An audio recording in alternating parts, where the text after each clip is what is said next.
May 20th, 1969. A machine gunner from Alpha Company, 3rd Battalion, 187th Infantry Regiment, the Rakkasans, crouches behind a small berm near the summit of Hill 937. He's been climbing this mountain for 10 days. He's watched friends die on every attempt.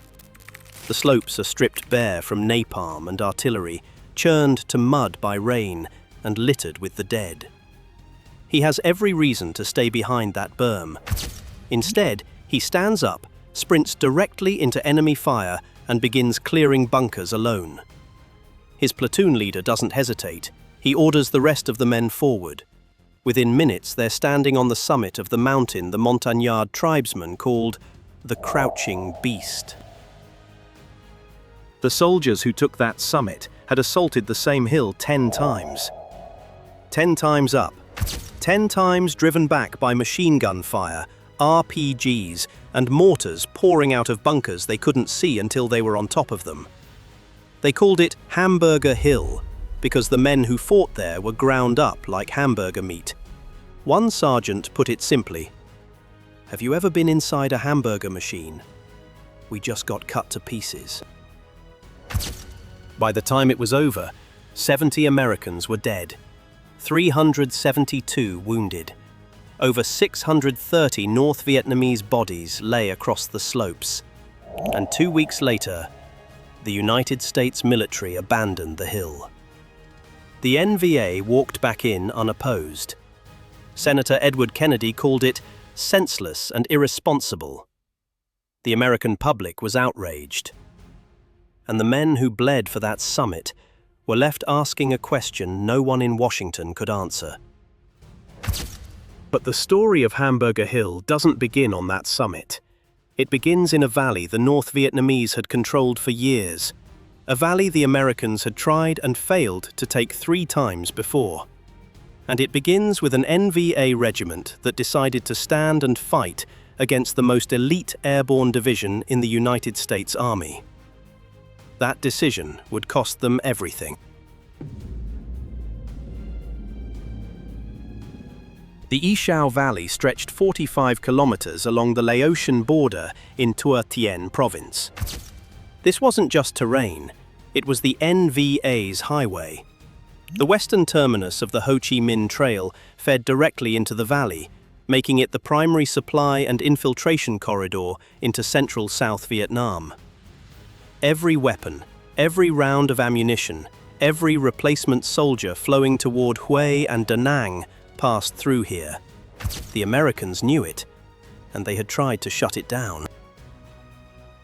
Operation Delaware in 1968. Operation Dewey Canyon in early 1969.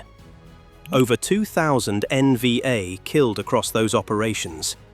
And yet, every time the Americans left, the NVA came back. The valley was too remote, too close to Laos, too easy to resupply from sanctuaries just across the border. In May 1969, General Creighton Abrams ordered the 101st Airborne Division, the Screaming Eagles, back into the A Shau for a 10-battalion sweep called Operation Apache Snow. The mission was to block the escape routes into Laos, find the NVA, and destroy them. The initial assault force included the 187th, 501st, and 506th Infantry Regiments, supported by ARVN battalions and the 9th Marine Regiment. It was the largest Allied push into the valley yet. Hill 937, a solitary massif rising from the valley floor, unconnected to the surrounding ridges. An Air Force intelligence report had noted it was a better place than most to defend. The NVA agreed. They had honeycombed the mountain with tunnels, fortified it with earthen-log bunkers 6 to 8 feet deep, and packed it with machine gun emplacements and spider holes across every approach.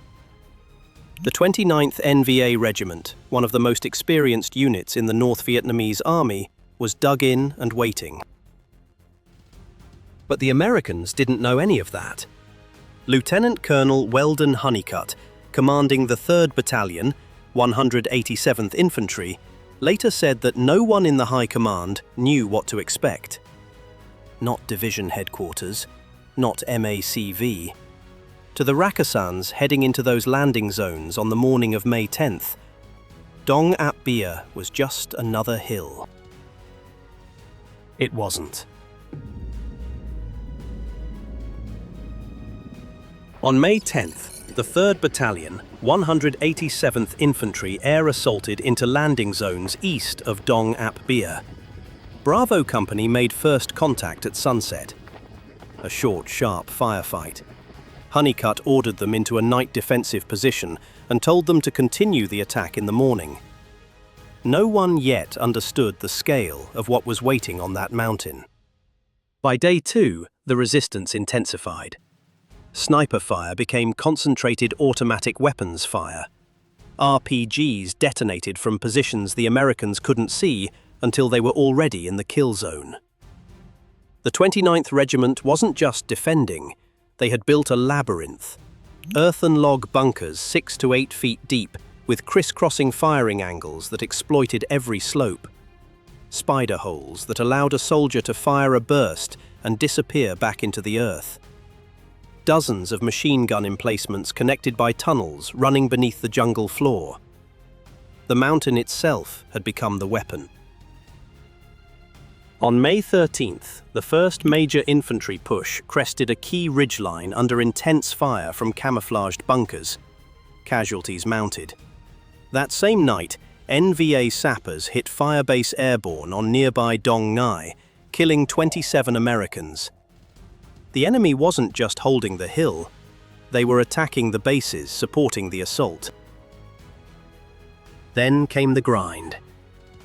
May 14th through the 18th. Assault after assault, repulse after repulse.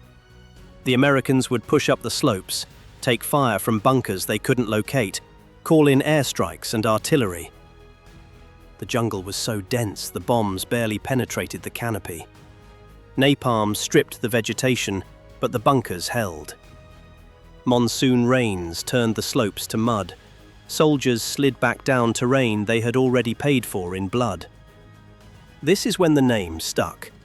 The men fighting and dying on those slopes started calling it Hamburger Hill. One of the men climbing those slopes was Michael Smith. An E3 replacement, he had been with D Company of the Rakkasans for 9 days when the battle began. He survived all 11 days of it. Decades later, he sat down on camera with the Vietnam Veterans Memorial Fund and described what it was actually like. And we hear taco coming. And it turns out it was a medevac coming to pick up our guys that were left at the bottom of the ravine behind us. And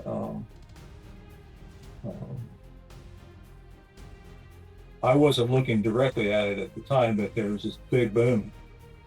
And the NVA had hit the center mass of that medevac and shot it straight out of the air. It just dropped straight down on Delta Company down to the bottom of that stream.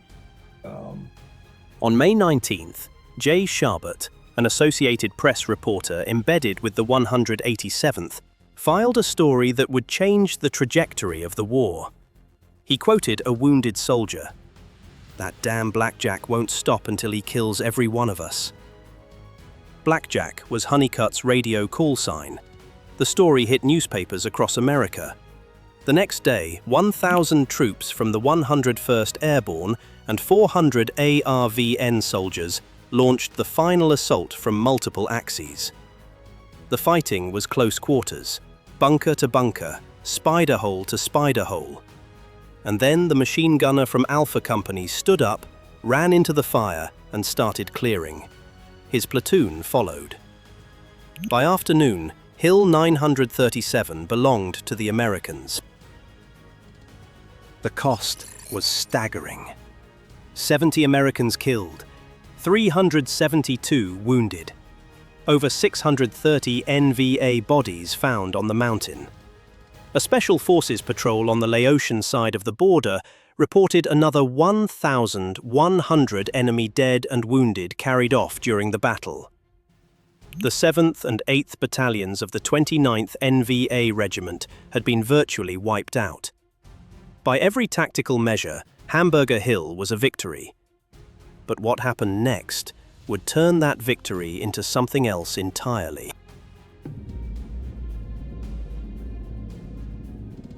On June 5, 1969, 16 days after the summit was taken, the order came down. Abandon Dong Ap Bia. The mountain that American paratroopers had bled for across 10 days of fighting was given back without a shot. Within weeks, military intelligence reported that over 1,000 NVA troops had moved back in and reoccupied the position. The reaction was immediate. On the same day the hill fell, Senator Edward Kennedy had taken to the Senate floor and called the battle senseless and irresponsible. He demanded to know how the country could justify sending its boys against a hill a dozen times, finally taking it, and then withdrawing a week later. The New York Times ran front-page coverage. Life magazine published the photographs of 241 servicemen killed in Vietnam that week, including 5 who died on Hill 937. The feature was titled, "The Faces of the Dead in Vietnam, 1 week's toll." But the men who fought there saw it differently. Captain Bob Harkins, the Company A commander, was lying in a hospital bed when his soldiers brought him the newspaper. The headline, "Senator Kennedy says it was a waste of life." His wounded men looked at him and asked, "Sir, do you think we did the right thing?" Harkins didn't hesitate. "Yeah, we did the right thing. To hell with Kennedy. He doesn't know what we were doing." Major General Melvin Zeiss, commander of the 101st, defended the assault publicly. The only significance of Hill 937 was the fact that there were North Vietnamese on it. My mission was to destroy enemy forces and installations. We destroyed them. And by the numbers, he was right. The 29th Regiment was shattered, their bunker complex was demolished, their logistics hub wrecked. But none of that mattered to the American public. What mattered was the image. American boys dying for a hill no one intended to keep. In the immediate aftermath, the Department of Defense restricted the size and scope of offensive operations in Vietnam. No more large-scale hill assaults. The era of aggressive search and destroy was ending. Vietnamization, the transfer of combat responsibility to South Vietnamese forces, accelerated.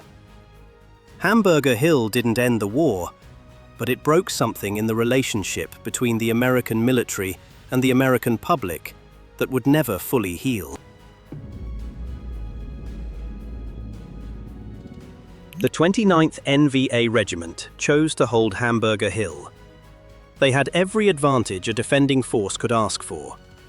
The terrain, the fortifications, the jungle, supply lines into Laos barely a mile behind them. They had turned that mountain into a fortress and filled it with some of the most experienced soldiers in the North Vietnamese Army. And they were destroyed. Over 630 confirmed dead on the slopes. Possibly 1,700 total casualties, including those evacuated across the border.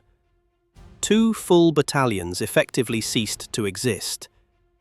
By choosing to stand and fight on Ap Bia, the 29th Regiment gave the 101st Airborne Division exactly what it was built to do: close with the enemy and destroy him. The NVA's decision to defend that mountain was, by every military measure, a huge mistake. But the Americans who destroyed them paid a price that went far beyond the 70 dead and 372 wounded left on those slopes. Hamburger Hill became a symbol, not of American valor, though the valor was undeniable, not of military failure, because tactically there was none. It became a symbol of a war that seemed to consume lives without purpose. A hill taken at terrible cost and abandoned 2 weeks later. A victory that looked, to the people watching from home, indistinguishable from defeat. The veterans of Hamburger Hill still gather for memorial ceremonies. They don't celebrate, they remember. One young private, fresh out of training, turned to his sergeant after the fighting ended and asked, "Sarge, how am I ever going to make it here for a whole year?" That sergeant became his closest friend. The bond lasted decades, long after the war, long after the controversy, long after the politics faded. Those bonds were forged on that mountain, and nothing could break them. The mountain of the crouching beast crouches there still, deep in the A Shau Valley, covered in jungle, silent now. The bunkers have collapsed, the spider holes have filled in. The slopes where American paratroopers clawed their way upward through mud and fire and death have returned to green. But for the men who fought there, and for the nation that watched, Hamburger Hill never stopped being what it always was. The place where America won the battle and lost its willingness to fight the war. If you found this story worth knowing, subscribe to Inside the Vietnam War, because there are hundreds of battles like this one. Battles that shaped the war, changed the men who fought them. We tell those stories here. Subscribe so you don't miss the next one.